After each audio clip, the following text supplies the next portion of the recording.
Welcome to the RPG Podcast. And we are live. Oh, God, Patton! Presented by SHEATH. A TIMEWHEEL production.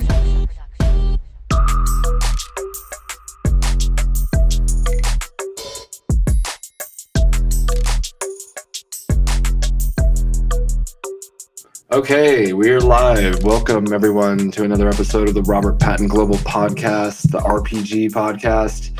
I'm here today with our most returning guest and my brother, Matt Xian. Thank you, sir. Hey. How's it going? Great. How are you? I'm doing very well. I just got done working out. Quick little workout.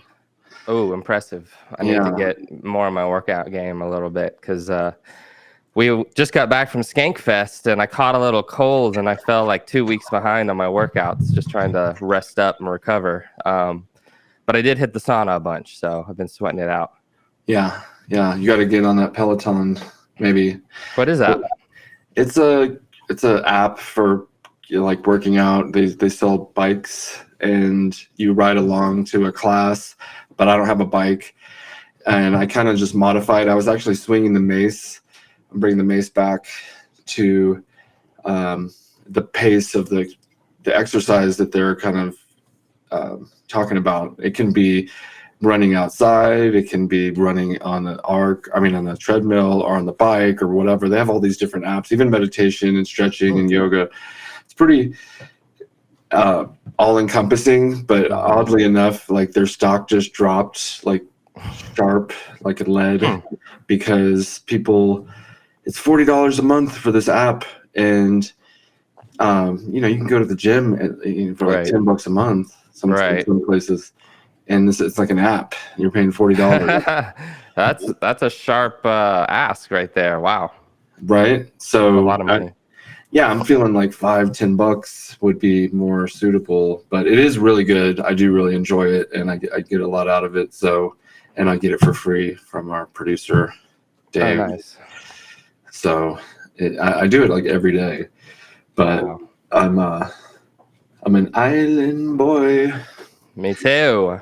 Yeah. We were just talking about the Island Boys and how they had performed recently in Miami, but their performance was a cappella, meaning there was no music. So they just came out and said, "I'm an island boy" for like 10 minutes straight. Oh my God. And the crowd didn't seem to be loving it for some reason. And I get it, because you need music. You need a beat, and this guy that had covered this topic said these guys should have made a song called Island Boy the week that it went viral. It's already been like a month and a half and there's still no song out. And that could have actually been something in their legacy that could accrue revenue for years and years and years to come. And now it's just an Instagram clip. It's like they should have capitalized on that. Yeah, I feel like a strong bass line or some kind of crazy instrumental, like really loud before they even walk out, they're just like or maybe they walk out to a really sick beat produced by like Kanye or something, which he probably would have done that if, just for fun, maybe. Yep. But you got to capitalize, I guess. Hopefully they can get it together, because if they haven't started recording that track already, then I don't know what is going on in their minds, because they made, a legendary hook, and there's no song for the hook. So that is kind of backwards. Yeah. And I don't know if you can play it too long, without making a song, because then it's going to be played out, Well, some people, this guy that on YouTube that I saw him talk about this, he said it's already played out. It's already over.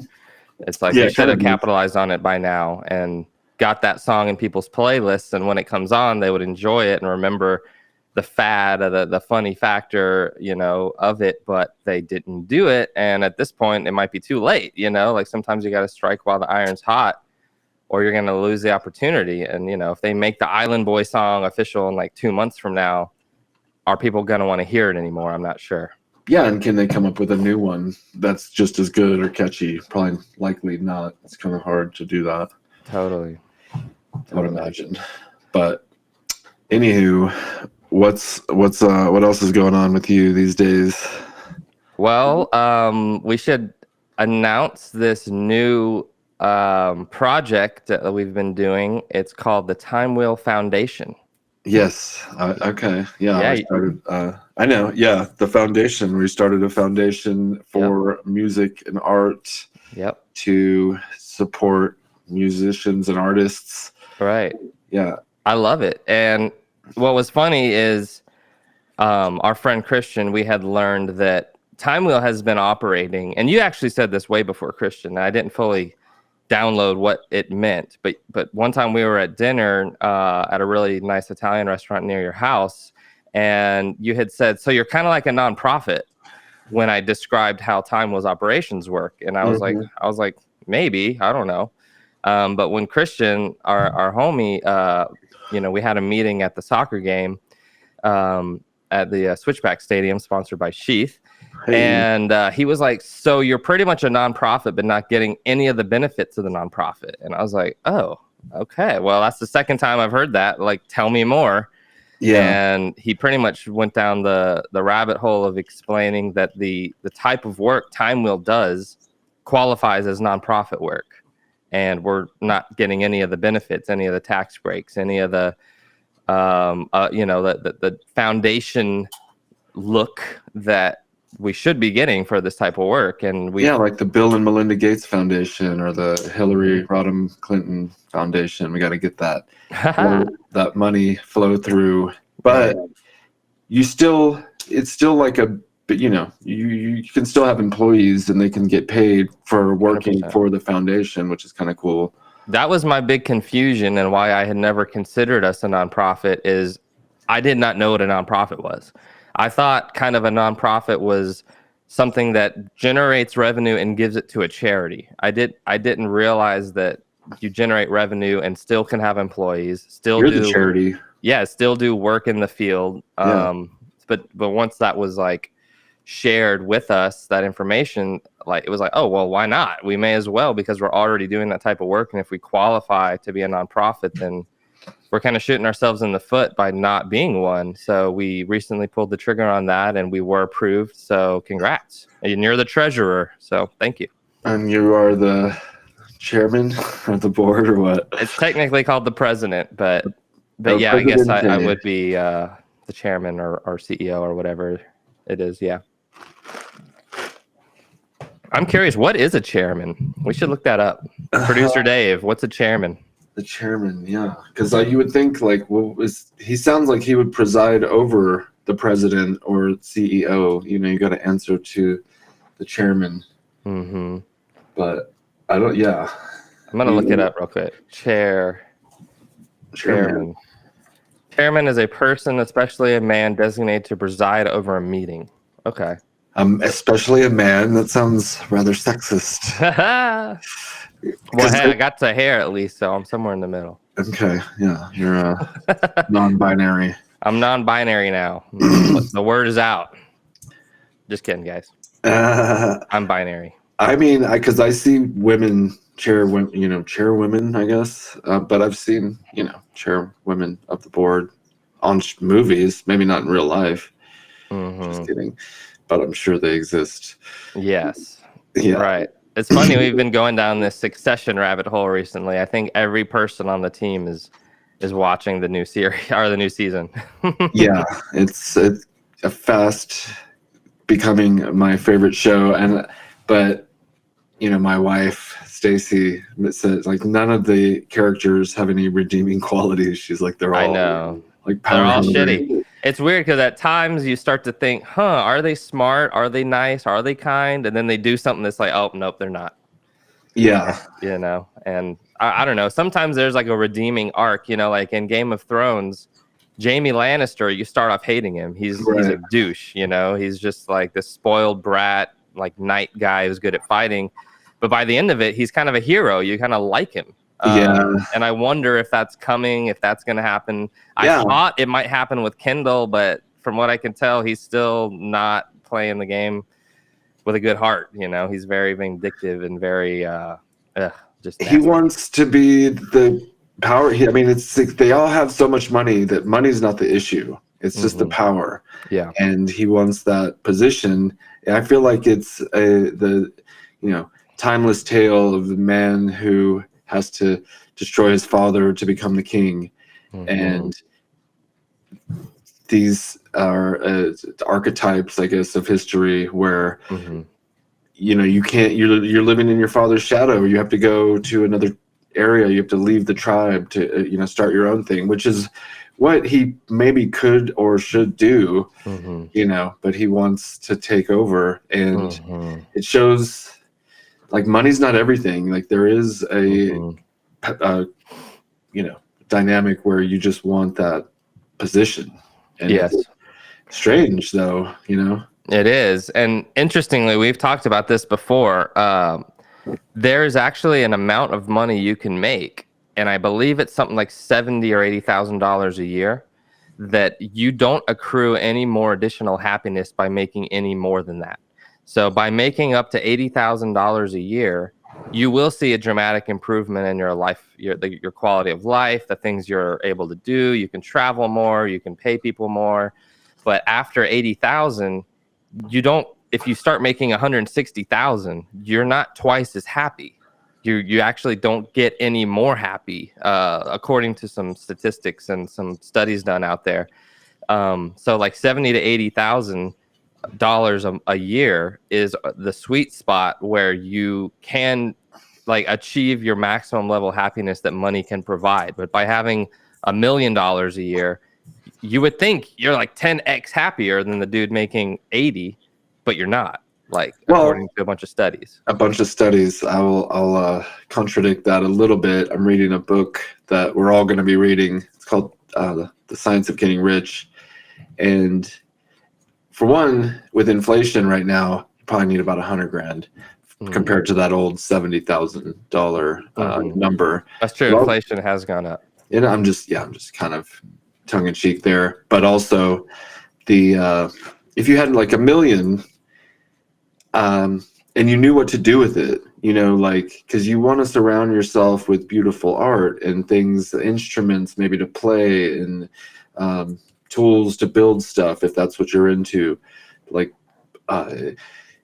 maybe a beautiful garden, and if you can have maintenance crews keeping that tight and beautiful. So really utilizing the money you have to share with the ones you love, like bestow gifts on them and show, like that's how a lot of people show love, is by giving their rewards of the work that they've put in, and so there's a lot you can do a lot, but granted, let's say you have $1 million, or you already have the helicopter and the plane. Do you need 2 planes? Do you need a bigger plane? Do you need a yacht? Right.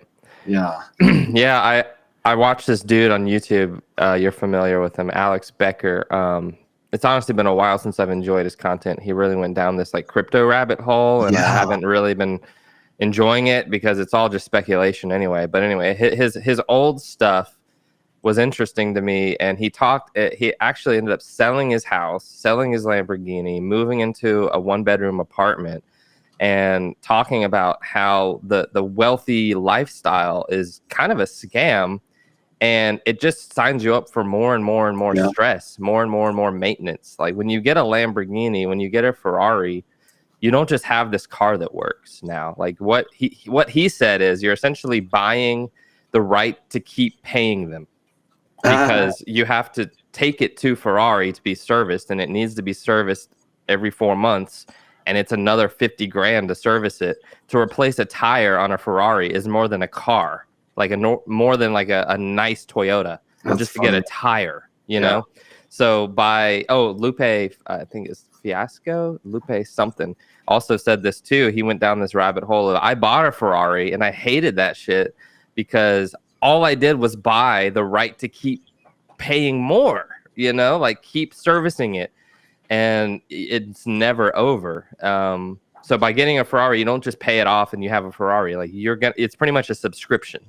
Like even when you pay it off, you still have to pay $100,000 more dollars each year to drive it and have the oil change and to replace the tires and fix the brakes, and everything is stupid expensive. So it's a little bit of a scam to get these fancy ass cars, you know? Yeah, I could see that, definitely. You might want to just rent or lease, or, you know, because you can drive them at a racetrack sometimes. My friends have done that.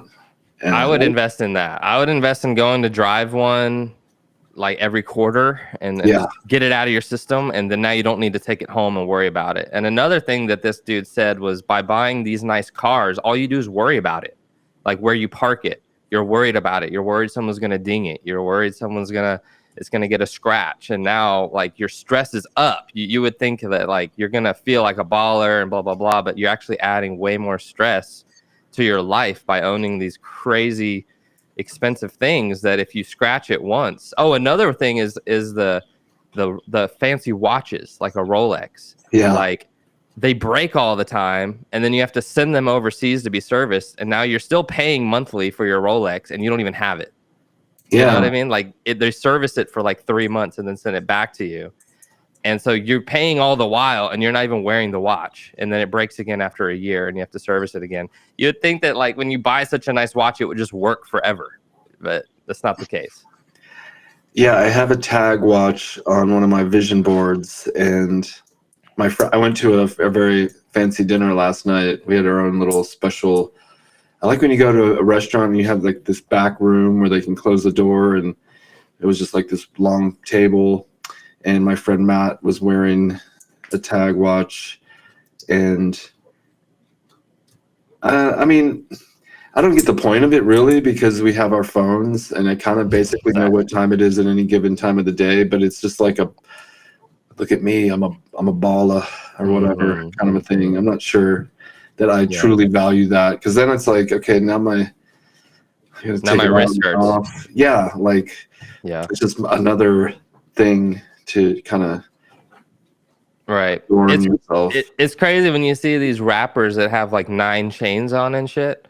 Yeah. And they're doing it for the look, but imagine how much their neck probably hurts after a few hours of wearing that shit. Because just even me wearing like my 2 or 3 necklaces that I wear, they're very light, you know, a couple mala beads. Like after a few hours, I'm ready to take them off because like my neck gets a little sore from wearing 3 necklaces. Like I can't imagine having 9 and they're all made out of diamonds and there's probably 3 times as heavy. You know what I mean? So yeah, I have a heavy necklace, and it's like, okay, this is going to cut off circulation.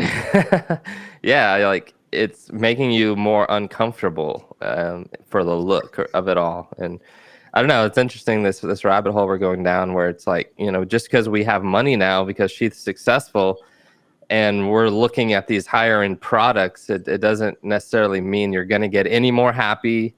Feel any better even. Like you have this thing and it's dope, but like you're just worried about it, like, oh, I gotta scratch on my grill, like, oh, I'm stressed out now, bro, what am I gonna do, my grill's scratched. It's like it's causing you more stress and more anxiety, and that's not the point of getting something, you know. Like you should get something that causes you less stress, less anxiety. Like for example, I just got this new MacBook, and it is causing me so much less stress than my old one, because my old one was so slow.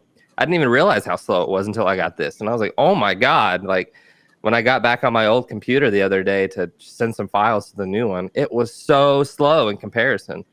So invest in technology, not your wristwatch, you know? Yeah. Or, you know, again, like instruments, I think things where you can express yourself through other items, I guess, like painting or doing ceramics, and really trying to live like a Renaissance life where we're fully expressing ourselves, you know, physically through exercise, and then you know, through soul, through love and giving, and then intellectually get a tutor, learn a new language, learn a new instrument, because it just opens up your mind, and like there's different like parts of your brain or whatever, and you can by utilizing them, you become more complete. Yep. Yeah. This episode is brought to you in part by Element Kombucha. It's a new sponsor. We're very excited. They sent me a care package and I drank them all. I can't even show you. I could show you this empty bottle right here, but it's Element Kombucha. They have CBD infusions, THC free, really tasty blends. You know, kombucha is good for the gut bio. So if you have been taking antibiotics, it's always good to take some probiotics. And Element Kombucha is sponsoring this show. They're supporting us. So we're asking you to support them. They actually have really good prices. It's like 10, 15 bucks for a 6 or 8 pack on their different options. They have variety packs, or you can just get the Summer Vibes blend, whatever you want. It's at elementkombucha.com. Promo code RPG11 will save you 11% on your purchase, and they'll know that we sent you, and we would appreciate the support. Last but not least, SHEATHunderwear.com, the greatest underwear on the planet, the underwear of legends, the underwear that keeps your balls from sticking to your legs. That's right. This is the best underwear because it keeps your boys cool. Check out SHEATHunderwear.com. Back to the show. Yeah, investing in yourself. You know, that's why kind of what I'm hearing is by investing in bettering your craft, whether it be through art or music or gardening, anything, like that's something that you can carry with you wherever you go, you know, and not just something that stays at home and is a shiny object, you know, so. Exactly. Although a lot of people are, well, art, gems. Investments. Exactly. Yeah. Yeah, we recently released the vlog of the Payson painting that you had purchased. Payson Jones, he's an amazing visionary artist. I mean, I see him as the next Alex Gray, you know, the next Picasso or whatever. And these types of people, their art sells for millions of dollars. And, you know, this was an expensive piece, but I see it as an investment. And, you know, I think that 20 years from now, it's going to have 10, 20x in value. So, and of course, you're supporting an artist that you like by purchasing their painting, and they get that return of their investment of time because it took him 5 months to paint this thing. Yeah, we got a good deal on that. All things considered, you have to, because your time is valuable, you know. I know someone who started a company, but then it kind of like fell to the wayside and she kind of stopped, focusing on it. But there was a lot of effort put into it, like 2 years worth of product and development and branding and setting up connections and websites, domains, etc. And so someone wants to buy it. She doesn't feel like it's worth anything, but that 2 years of hard work put into it is like a value. Oh yeah. That's what you're selling, it's groundwork. And arguably that's the most valuable work because so many people have ideas all day. Oh, what if we had this product? Oh, what if we had this service? But they don't do anything because the groundwork is the hard work. You know what I mean? Like if you just get a business, you're like, oh, all I have to do is push this along. Someone already has the domains, the branding, the product, the manufacturer. Someone already did all that hard work. Right. For you to just buy it and then push it along is a lot easier than to actually build it, you know? Yeah, you're putting yourself like 2 years ahead of where you would have been if you had to start it from scratch. And so, that's a little debate that's happening right now. I would 5x the price that she thinks is good and go with that. It's funny. Yeah, no, I like that. That would be like, $100,000 at least. But, pricing, I talked to these people. There's a new Jake Paul fight coming out in the next, I think in December. And, we sponsor fighters, and this company reaches out to us, and they've reached out before, but they always come with this like insane price. They're like $25,000 for, like a logo on his shorts. And I'm like, This dude's an undercard fighter. It's not Jake Paul. If it was Jake Paul, we'll talk. But it's like a dude, I don't even know his name. I guess he was in the NBA or NFL. But I'm like, they're like, well, I was like, yeah, that's not happening. And they're like, okay, well, tell me what you think. And I said 6. And I'm like, how about 10? And I'm like, you just went from 25 to 10. Like, why didn't you start at 10? I don't know. Right. I mean, there's a weird negotiating thing. Right. Well, and also they're probably pitching to people where money is no object. And while we are doing great, I like to remain a little grounded in realizing how much money is how much money, because that's how people get fucked their whole business. Like the freaking Dan Bilzerian guy.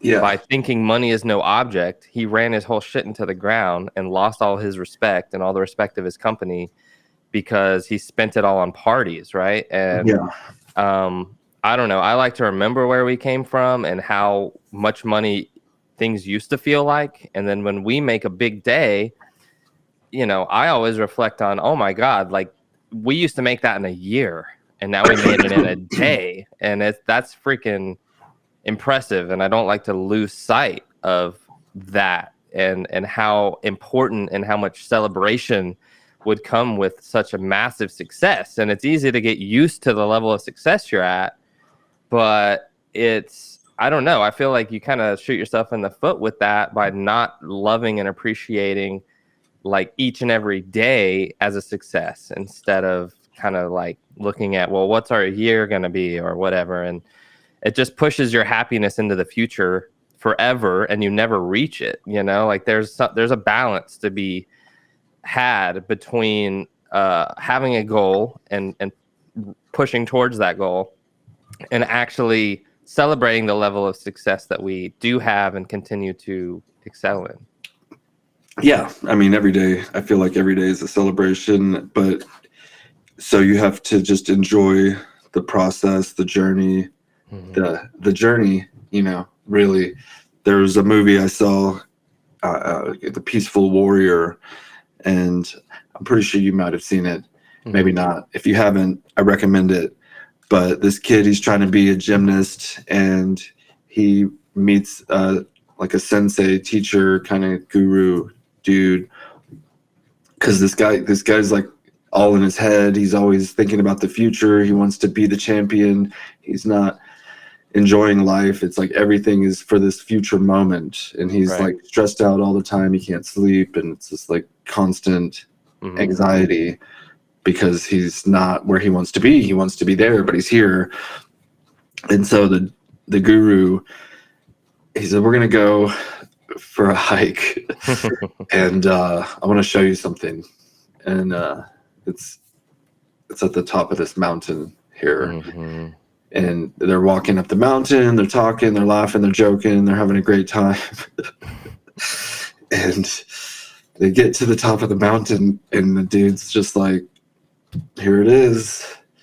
And it was like nothing, really. It's the same as it was the whole journey. And he's like, what? We walked like for 3 hours, and there's like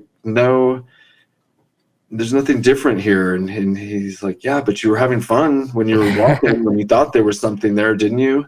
Right. You know, because when you get to the top of the mountain, whatever this goal is that I'm gonna make $1 million, like you could have been enjoying it the whole time. Right. You know, because it's not going to be that much different when you get there. Right. That's exactly what I'm saying. Yeah. And there's a whole parable out there about, you know, it's the journey, not the destination. And it makes a lot of sense. And it's very true. So I definitely try to enjoy the journey as much as possible and try to instill that in people around me as well, because goals always change. What are they called? Stretch goals, right? You meet your goal. Okay, we did it. Like, now what's the new goal? And then you just continuously do that. And that's fine. And that's a part of life and business. But to also realize and soak in the moment, smell the flowers, so to speak, of, wow, we made it. You know, I think you should celebrate the little victories. And that's how you find happiness in every day. Yeah, it's the balance, because I want to be happy every day. I don't want to wait and put it off for the future. I like every second is precious. It's a gift. That's why they call it the present. Exactly. And just being in that zone, being in that flow, and like in that state of bliss, and follow your bliss. Joseph Campbell used to say, just like whatever is calling you, go to it and follow that thing, and your wildest dreams will come true. They really will. They really will. And it's been a crazy ride with realizing that. And we knew it all along in a way, but people didn't believe it. You know, like we knew it. And of course we had doubts and bad days, and who doesn't, you know, but I don't know. I felt like we knew we had something from the beginning, from the music that I do and that I help produce to the companies, both of our companies. Like we have like completely achieved all of our goals that we ever set out to do and beyond, you know, like I've said that a million times, like with TIMEWHEEL, for example, you know, we have a large following on social media. When I started out, I thought if I had ever gotten even 20,000 people on our social media, like my life would be complete. It went to like 400,000.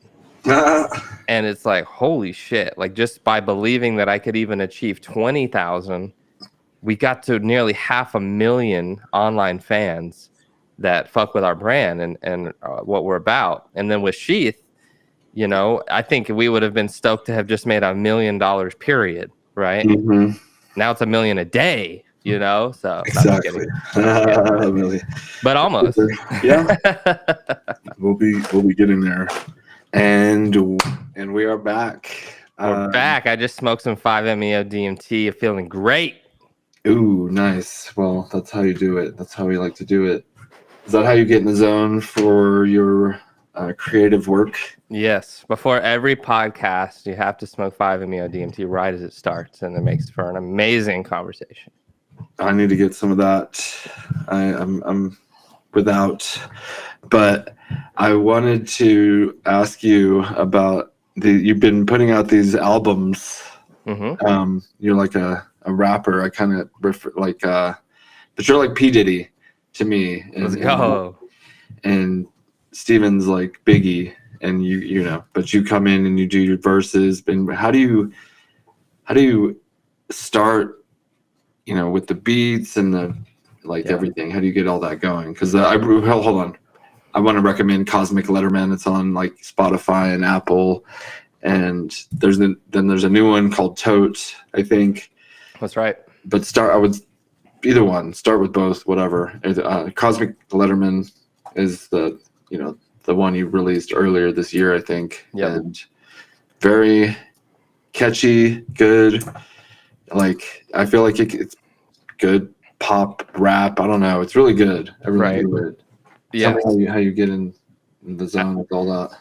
Absolutely. So usually we consult with the machine elves, and they pretty much give us the words to say. We just ask them, what do we say? And they just tell us, and it flows. It works well. But anyway, to talk about the beats, we pretty much scour through beats until just something hits, and you feel like it's aligned with where you are internally, because we show up every day in a different set, a different mindset, a different feeling. Some days are happy, some days are serious, some days are sad. And it's like, where are we, and how is this beat hitting us in the soul? Now, one beat might sound good one day and then not good another day. Just like the reason you don't want to hear this song today, but on another day, it's the perfect song to hear. So, you know, we just kind of see, well, what's charging us up? Let's go through 10, 20, 30 beats. And then we'll say, oh, this one's giving me this idea. And you just kind of wait for inspiration to strike. And they don't all work. You know, we've recorded tens of songs that don't make it out. But it's really just about having fun. You know, it's like, is this beat inspiring fun for us? Is it inspiring good feelings, creative feelings? a way to express ourselves emotionally. Like Steven did have a song on Cosmic Letterman that was like, I know you're sad, I know I'm mad. That's not usually what he's talking about, you know? Yeah.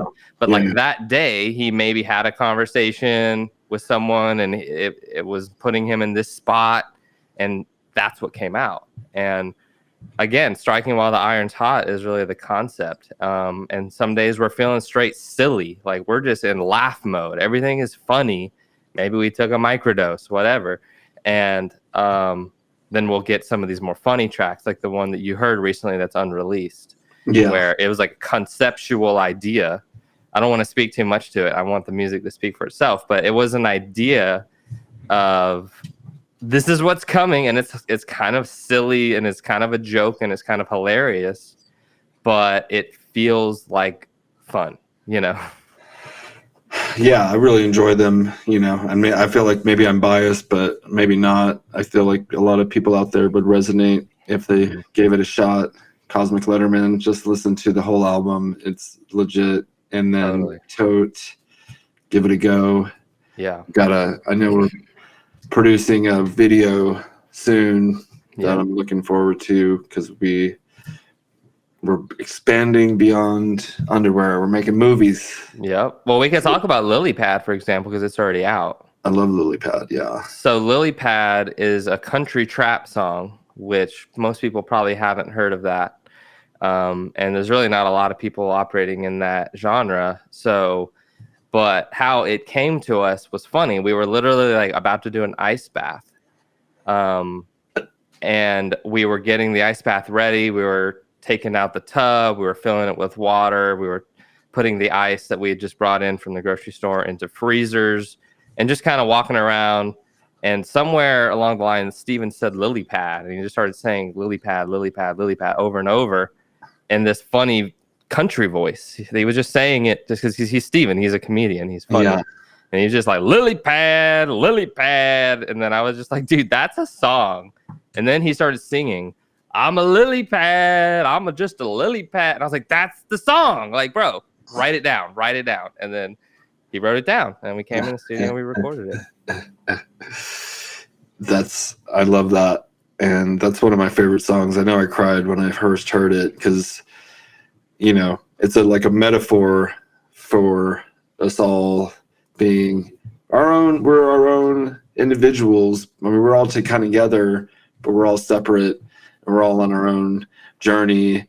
And sometimes life kind of takes you, you know, where the current is going. You know, you can do, you know, everything in your power to chart your course, but if a wave comes crashing, you know, you got to get back up and start over again. But right, you know, we're just kind of we're like alone, really. Like we're all really just alone in our own heads and this body, you know, and we're trying to figure everything out as we're going along. Yeah, I have a metaphysical idea in relation to that, and it definitely comes in these outer spaces that I've achieved with psychedelics, where you're not in your normal operating capacity. You've left your ego more or less, and you're out in space.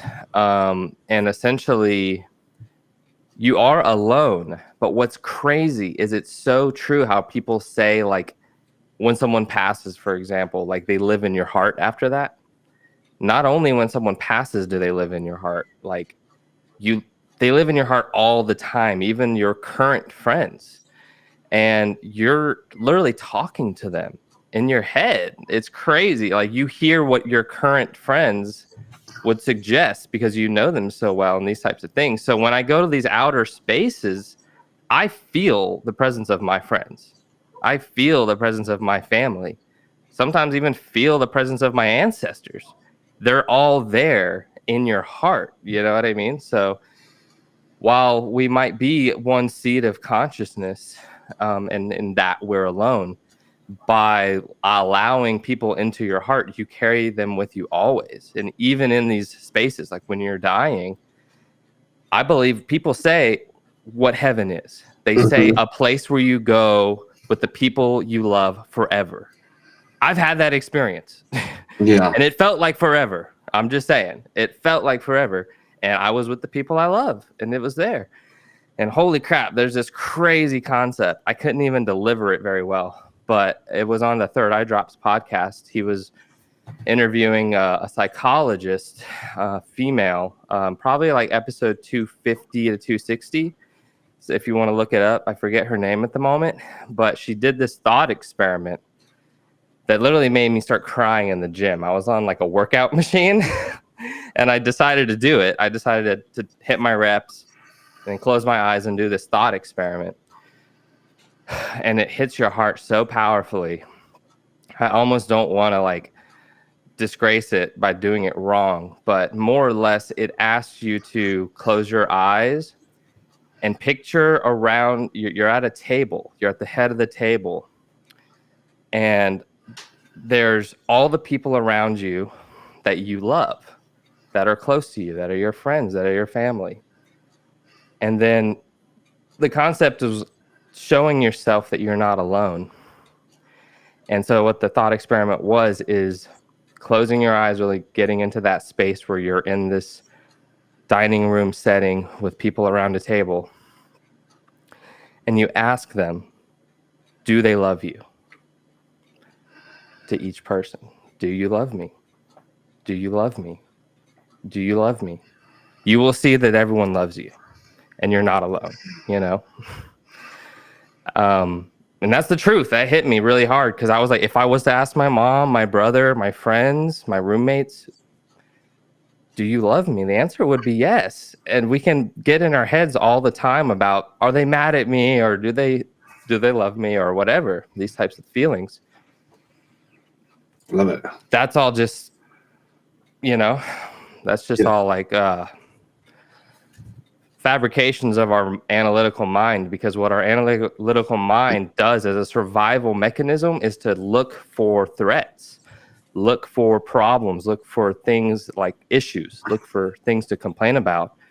Because in the past, as we were humans sitting at a fire, we would look out and we would need to identify, are there any threats coming to us? Because our survival depends on this. So our mind is literally always looking for problems, not how right things are. You know, like, because so many things are right every day, but we're not looking around counting them. We're not saying, oh, it's so right how my house feels today. Oh, it's so right how good this coffee is. Oh, it's so right how that call went. Our mind's always defaulting to that's not right, that's not right, and that's not right, you know? But to be able to start to flip that is the work of transmutation. That's alchemy. Alchemy has always been a metaphor, and yes, it is like chemistry, but it's also been a metaphor for transmuting bad to good, dark to light, and our thoughts from impure to pure.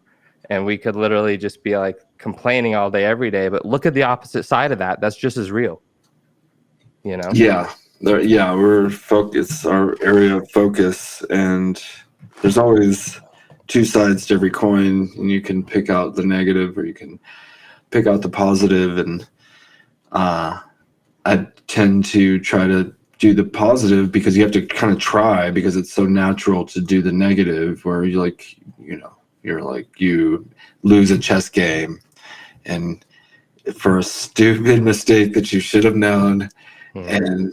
And you're like, God, I'm an idiot. And I hear people talk to themselves like that, and I do it occasionally, but I try to keep it to a minimum because it's this weird habit or instinct, and I try to just be like, no, you're a genius, or no, you're the best, and I, you know, turn it into some kind of more positive self-talk, because doing the you're an idiot, I'm not sure that really helps too much. You know, it might be, I need, you know, inspire you to try harder. You know, I suck, you know. It's emotion. It's just the emotion of frustration rearing its head.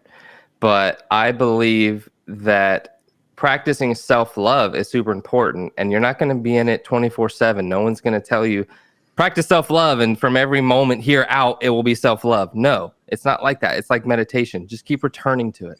Just keep returning to it.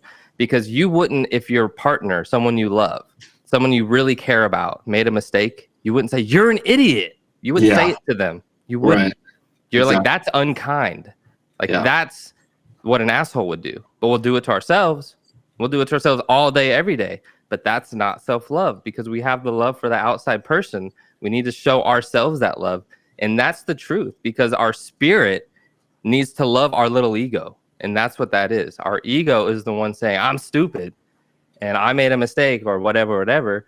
Like the spirit is the one that steps in and says, no, I see you, little Matt, and I love you. And I'm not going to let you talk to yourself that way. You have to parent yourself. Like if you had a little kid, which I know you do, not a little kid, but you've had a daughter. I mean, I don't, so I'm just speaking from concept here. But you would always instill, be gentle, and like, don't worry if you scratched your elbow. Oh, it's okay. Like you wouldn't be like, you're so stupid for scratching your elbow. You know what I mean? So we have to like reparent ourselves. It's fucked up though, because some people do that. Yeah, they're just unconscious, unfortunately. Yeah, and they will tell their kids or wives or husbands, you're a fucking idiot. What's wrong with you? Yeah. They're living in hell, unfortunately. Like hell is a place, and it's here now when you're being like that. Yeah. It's horrible. And I feel bad for them. Like people that just, I mean, I guess maybe we all have moments, but like you're in a car and you're fucking screaming at the car next to you. I haven't done, I rarely do, but I've done it. Yeah. And more so in the past, prior to sort of kind of taking on these practices. But right. I've heard many people comment on this, especially in comedy settings, like at open mics and stuff, about how we are when we're in a car. It's so different. Like when you're at the grocery store and someone cuts you off, you're not like, fuck you, man. Because they're right there. It's this like object around you. It feels like a shield almost. Like you can't get me. I'm gonna like be super frustrated at you. And it's funny because I do it even today, but I do it jokingly. Like I go like, all right, buddy. I have that attitude. Like, okay, cut me off, buddy. Go ahead. Go on. Yeah, you must be in a hurry. And it is like, yo, you're endangering me a little bit. And that's really where the frustration stems from, is I could crash because you're being a dick, but by realizing, hey, we usually don't crash when that happens, just coming back to reality a bit. Just let them go. Just let them go and say your little joke, it makes you feel better. And don't actually get mad, because then it's no reason. There's no reason. You're just making yourself mad for literally nothing almost, unless it actually was like life or death crash. Then it's like very appropriate for your emotions to get out of their cage a little bit, I think. My neighbor, slightly different but similar kind of scenario, like whatever. They got egged. Their house got egged the other day. And they're just doing a Friday night movie with the family, watching it peaceful, and then all of a sudden crack on the window, one egg, and it ruined her night. She was like, these little motherfuckers, and I'm gonna cut their heads off or whatever. Like it was a full-blown response of anger and over an egg, right? Yeah. I get that, because what that makes me feel is, who doesn't like me and why? Because if you don't know who threw the egg, it's kind of like, what the fuck? Like, who is it? That's frustrating to not know who it is. If you saw them, then it's like, oh, I know who that is and why he's doing it, more than likely. And if you don't know them, then it was just a random act and you shouldn't be getting mad. But like in those circumstances, if you were in the middle of an MDMA journey, for example, you would just laugh and wash it off with the hose. Just keep listening to your music and it'd be funny. So, and that's a total reality tunnel that can exist all the time if you're able to direct yourself back to it. And you don't have to be on MDMA to feel that way. But to have a handful of those healing experiences, and this could be psilocybin mushrooms as well. Like a handful of those experiences can help you remember what that reality tunnel is, and to dive back into it, and to just be like, oh, we got egg. That's funny. Let's go get the hose. Let's keep jamming this music. Let's smoke a joint while we hose it down. Like, let's have some fun with this. And and it doesn't ruin your night. Yeah, I mean, I would look at it kind of like, oh, I did that when I was a kid, and that's probably coming back. That's karma. That's true. I'm not gonna get upset about it, because when I did it as a kid, typically there was no malice. It was me being a little shit, and I didn't even know the people. You know, it was just like a drive-by egging, and being just the kind of unruly, because I was a kid, and that's what kids do sometimes. I don't know. Right. Yeah. They're testing the limits. Yeah. They're testing the borders of everything. I saw this movie recently, The Tree of Life. You should watch it, dude. It's fucking crazy, but it's kind of intense. Like you'd be in for an intense emotional journey, but it's really interesting. It's kind of an art film, and it goes into why kids test the limits on reality. Yeah. Like they get really frustrated with little things that their parents don't even register as what's going on with them, and they're like acting out in these ways to try to like make themselves feel better or do what was done to them. Like the abused become the abuser. And it shows that concept in full swing as this child is being abused by his father, and then goes on to further that abuse in the world. It's fucking crazy. And that's the importance of good parenting.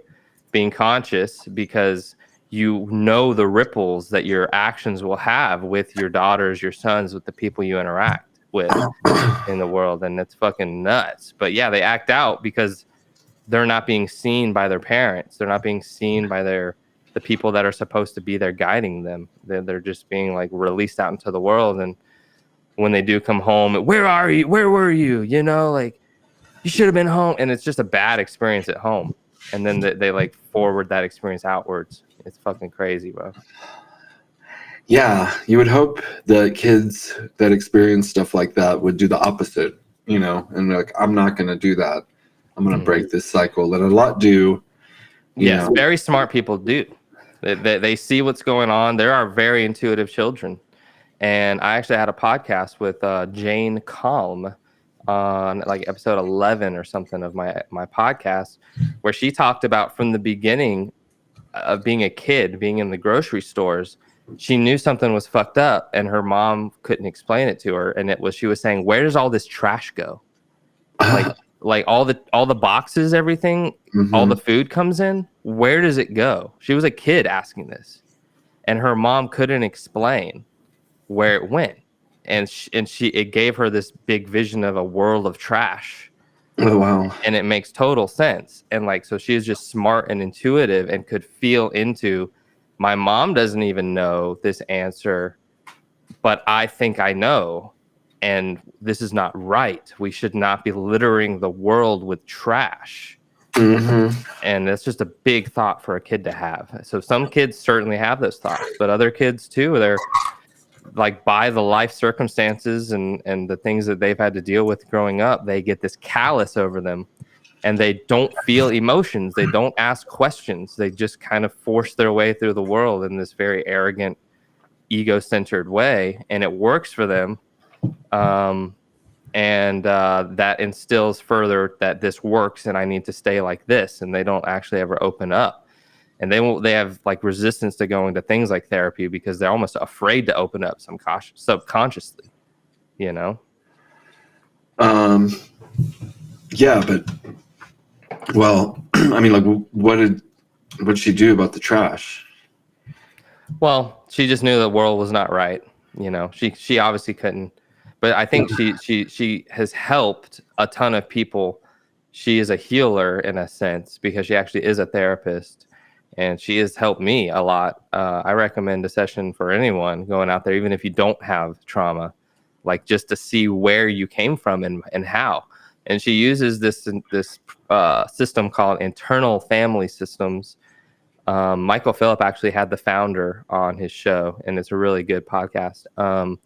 But this guy developed a therapeutic model that is reparenting, which is kind of what I was talking about earlier and where that was inspired from even. So we're diving a little deeper into the concept here, but there's an inner child in us at all times. and it wants things. It wants things that children want and need. And we don't listen to it so much. But the process is listening to it, and not only bringing it up, but holding its hand and showing it love so that it can be in harmony with you, and you don't have this thing fighting within you, the inner child and the ego and all the stuff. Like when you bring them into harmony and you say, oh, we're going to work together, you know, like your emotions can settle. You can learn how you got the way you are and by what, you know. Like I'll share a very deep thing because I just feel like it's a helpful idea for people to understand this concept.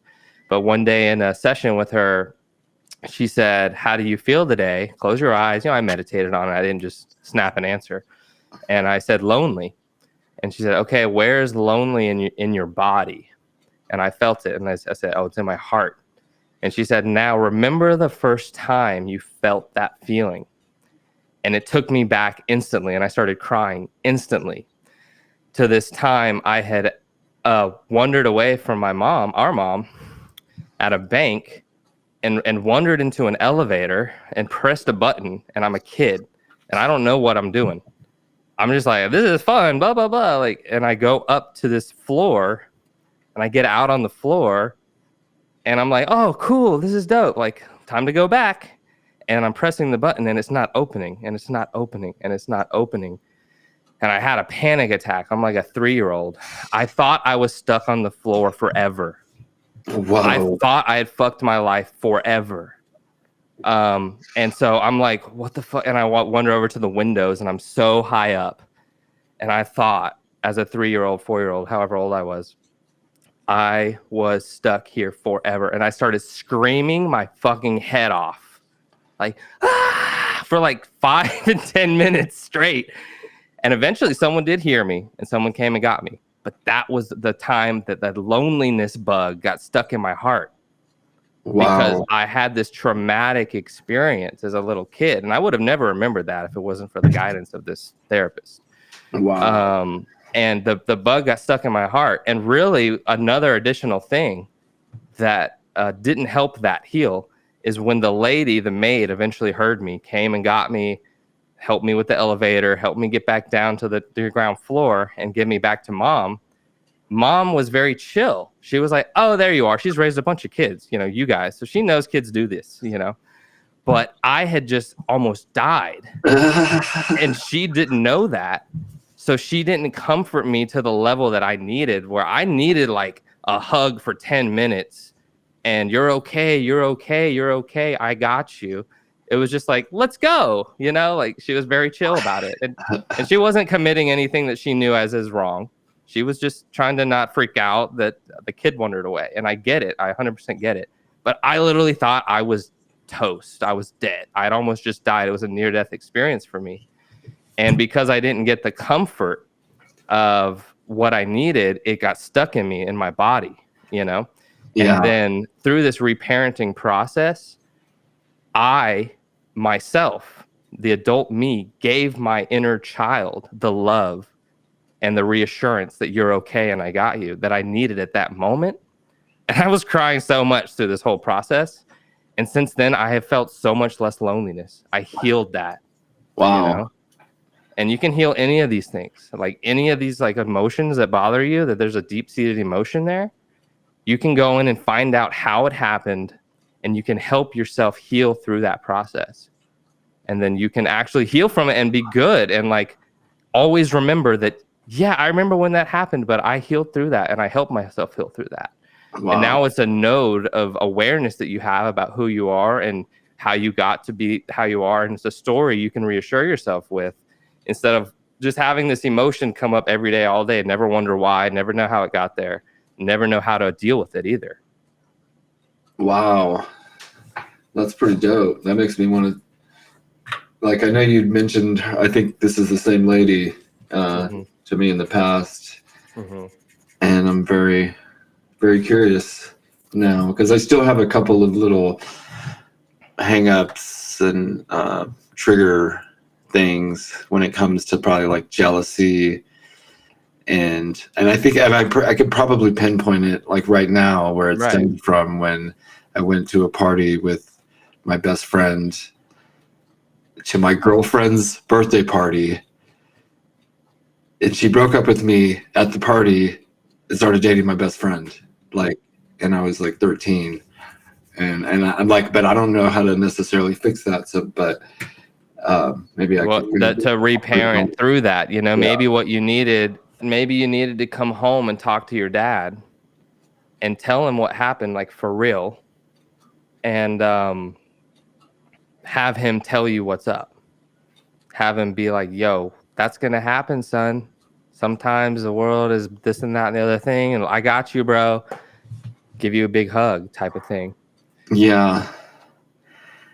That probably could have helped. I mean, it makes you still to this day think like, I don't think that happens to everyone. You know, it didn't happen to my friend. He was on the other end of that experience where he got the girl, you know, and we were cool. You know, like I mean, we lived in a small town, so it's not like I could just like find a bunch of new friends. It was what it was, and I just accepted it. But I don't know. I mean, it probably kind of scarred me.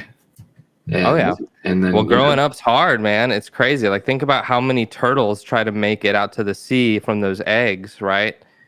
Like, very few survive. Like 1 in 100. That's survival. We're dealing with that. Like, we don't think we are because we're used to our little cush life and we got a couch and we got warmth and blah, blah, blah. But like, we're out here as organisms on a freaking rock flying through space trying to make it through this shit. Yeah. And we're not going to make it out without a few scratches, you know? But to, you know, use the beautiful element of the mind and its infinite capacity to make it a little easier for ourselves is what these other things are doing that I'm talking about. Yeah, I know. I dig that. What was that lady's name again? Jane Calm. Calm? Like Calm? Mm-hmm. That's an interesting name. Did she change her name? It's probably a brand name, but it might not be. I didn't ask. I like it. No, I mean, Michael Malice, I know his last name, and it's not Malice, you know, and people use that as a marketing opportunity. I was at this dinner last night, and my friend is Jewish, but I'm like, he's Jewish. He's not, you know, he's not really like that Jewish. So he's like Jewish, but there was clearly a Jewish dude on the other side. He had the hat on and everything. And I was just fucking around because that's what we do. And he was playing along, and I started talking about how much I respect the Jews, and I like they run the world, and I work with a lot of Jewish people, and I mentioned like Dave Smith and Michael Malice, and he's like, you know Michael Malice? He's like, who is this guy? I was like, yeah, he spent the night at my house, and you know, he's an underwear model, and we talked about Lex Friedman. He's like, I was like, yeah, I talked to Lex Friedman for an hour at Michael Malice's birthday party. I was totally kind of like I wasn't trying to like be cool. It was the truth, but yeah, it's interesting being in that place where you realize, oh, I'm being the cool guy right now, you know? Yeah, it was. I did have that moment. So the tables have turned, but because he was like, who the fuck is this guy? Right. You know Michael Malice? Like, I listen to every show, and it's crazy where we've come and where anyone can go because we did not have a particular set of circumstances other than being white men in America. And I will say that's a nice set of circumstances. But what I am going to say, like, nothing was given to either of us. Like, we worked for this from the beginning, making $8 an hour at the grocery store, for me at least. I know you used to do payroll. You were in the Army, did a bunch of stuff. There wasn't like $4 an hour at McDonald's when I first, there was not a silver spoon given to us. And now we know our heroes. And I know many of my heroes as well, just like you know Michael Malice. Like, it's crazy, like what can happen. Anyone can do this. This isn't some special thing, you know? It just takes understanding the laws of success and applying them and having a good relationship with yourself, and being able to coach yourself through these tough moments, and also keep the faith, because there's times when things arise and, oh, is the whole company going to go down now? Like, no, because we're not going to let it, you know what I mean? Like, we're going to fight tooth and nail for this thing that we've built, and nothing's going to stop us, and like that type of thing. And then by doing that, you develop character and charisma and all these different things. And then all of a sudden you're hanging with your freaking heroes. What the hell? It's nuts. Yeah, I mean, that reminds me, you recently went to a movie premiere where you got a movie credit from Aubrey Marcus, where he spent 30 days in the dark. Oh, I wish it was 30 days. I mean, I'm sure he wishes it was 30 days. It was 6 days. 6? Oh, really? Okay. Yeah. I don't know why I got 30 days, but still, 6, even that's a lot. Yeah. 6 days in the dark. That's kind of crazy. It's incredible. And that's the third film that I've worked on by Aubrey. And so for a while now, I've been like, mind blown that exists, like that relationship exists. And I'm working on films that he's producing or being the executive producer on, and these types of things. But, that's just like a result of years and years of filmmaking in the independent world, and slowly but surely gaining the who's who, like gaining knowledge of who's who, and the references kicking in, and just the work and it's really just references. It's like, who did that? Well, we need him, like once you put something out into the world a few times and then people see it and are inspired by it, they say, well, who did it? Who's behind it? And then my name gets tossed around. It's like, oh, let's hit him up, Yeah. And it's cool. And I was just a director of photography on the film, and it was an honor. And big shouts to Ben Stewart, the director of the film, for including me, because he could have asked anyone to come that day, but he asked me, and that's really important to me, and I really appreciate that. Yeah, and I mean, Aubrey Marcus is an icon and legend already, from his tales of ayahuasca on the Joe Rogan Experience to starting on it to now making movies and being a shaman in his own right, telling the ways of the warrior and the poet. Yeah. But he's got Saraswati on his tongue. That just means he knows how to say the right words and tell the stories in such an impactful way. And it's true, that's his gift. He's a poet. He really is. And he actually started as warrior poet. Like, his whole brand was, I'm a poet. I want to be known as a poet. And after a while, he was just like, hey, I'm just me, and so he changed his name from warrior poet to Aubrey Marcus, like on his social media and all that. But his first stuff was poetry. Like, it was just posts of words over, and like that hasn't changed. He's still putting the words out, and he's just really good at articulating them and making them hit home, Yeah, and I see a lot of similarities from his trajectory and ours, and we both kind of look to him as a beacon, or maybe he's a hometown hero, Yeah, he really is. He's built something amazing with on it, and the culture around it, and as well the fit for service people. I've not been a part of really like the events and stuff, or the retreats and stuff, but I do know a handful of people that do go, and they love it. It's extremely healing. It really reminds me of like Kundalini yoga, because they actually do yoga at these retreats, and they do meditation, they do talks, they do ceremonies and dances and all this and that. And I know what that feels like, because I used to go to a ton of these Kundalini yoga retreats, and I love it too. So I get why people love it. It's just like a return to the simplicity of, hey, let's eat together in community, almost like the cafeteria. Let's have talks. Let's eat healthy, dope shit that makes you feel good every day, because they're just feeding you up these buffets of really amazing, healthy, organic shit at the Kundalini yoga retreat. I imagine it's similar there. I don't know. It's a guess. But when you're feeling really good by eating the dopest shit, the healthiest stuff, then they're giving you teas all day. It's charging your body up to like have these deep conversations. And then of course you're doing yoga, You're just appreciating nature. Usually retreats are geared towards beautiful environments so that after you get out of yoga or a breath work or a meditation or whatever, which is all things they do at these retreats, like you can just wander out and witness the majesty of nature, and in a pristine setting for it. Usually they don't bring you to an ugly spot to do a retreat. It's always like, whoa, amazing, so that'd be kind of funny to do a retreat in like an alley filled with homeless people.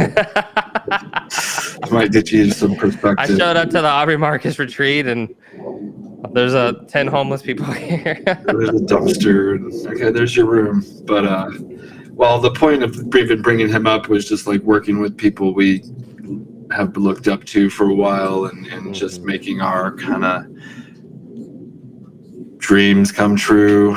And so, and I think a relation is that psychedelics are involved in both of our journeys. Yeah, like him and ours, and they have given us creative capacity that far exceeds what we are capable of without them. And what's funny about it is it teaches you how to do it without them too. Yeah. But so it's not like you need it to keep doing it. But I feel like I learned how to be creative in those states of mind because just creative thoughts were just thrown at me constantly, just a bunch of them. And now my mind's like wired to receive creative thoughts all day, every day. I don't even take mushrooms very often. Yeah. But I taught myself or allowed myself really to receive this message from the cosmic, like the cosmic universe. I don't know what it is, the Akashic records.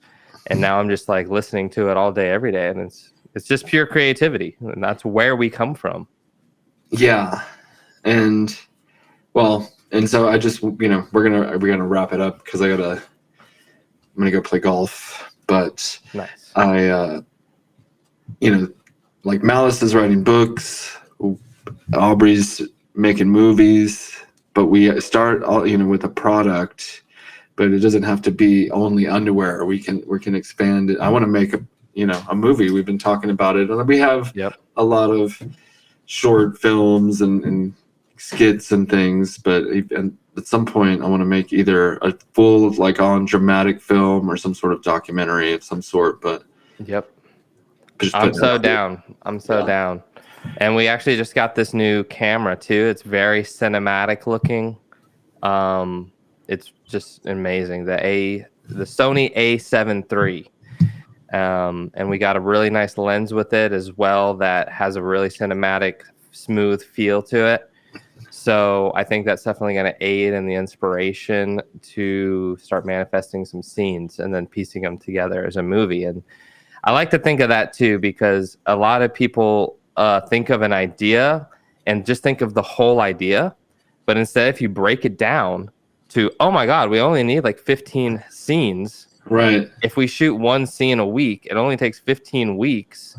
You get down to the science of it and look at each thing as one thing instead of like be overwhelmed by this massive vision. It's very easy to do these things, Well, and then lastly, because we got the drone and I've been watching a lot of 80s films and at the beginning, it's usually like this whole, just usually like a city overview of maybe what they would have taken in a helicopter, but we can use like the drone flying over maybe Austin or San Antonio just for like 2 minutes while all the credits are running and the music's playing and before the movie starts. Right. So we got the drone, we got the camera, we got the talent, we got the experience through you and the budget maybe now, and we're gonna have some fun, make some fun. Absolutely. Let's do it. And so we're going to wrap that up. Thank you, Matt, for coming on, the host of the Xian Archive podcast and TimeWheel. Check out timewheel.com, timewheel.net. Either one works now. Very upgrade there. And we're making moves. The TimeWheel Foundation. Is there anything you want to add? It's coming. I think that's all of it. I mean, TimeWheel Podcast Network, of course, that's where this podcast appears, but it's all on timewheel.net. Yeah. Beautiful. So thanks again. Go to sheathunderwear.com. Check out our stuff. Go to elementkombucha.com. They sponsor the show. We're very appreciative. Give them a shot. You will not be disappointed. And we'll see you next time. Salute. Peace.